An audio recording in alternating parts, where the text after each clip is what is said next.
'Twas the night before Christmas, when all through the house not a creature was stirring, not even a mouse.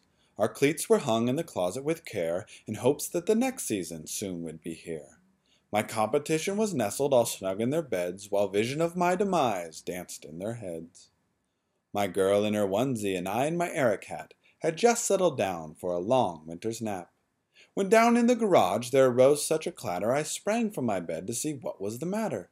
Away down the stairs I flew like a McLaren, tore off my onesie to plug the 5 gear I was wearing.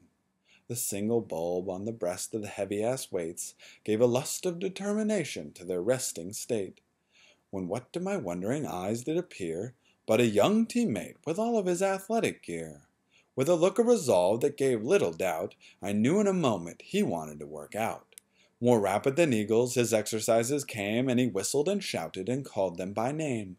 Now deadlift, now depth jump, now front squat and pull up, on clean, on jerk, on back squat and push up, to the top of the stairs and up against the wall, now dash away, dash away, dash away all.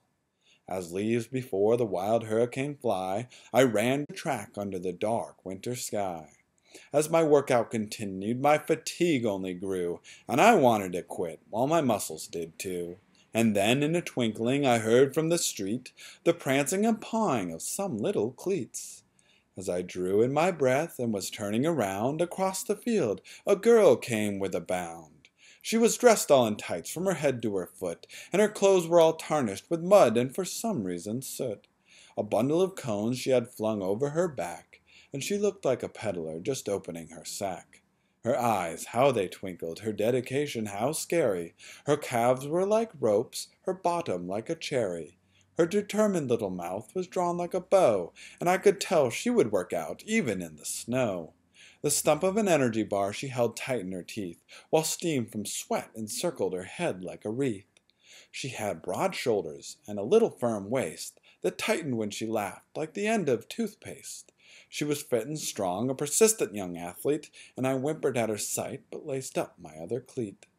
A wink of her eye and a nod of her head soon let me know I had so much to dread.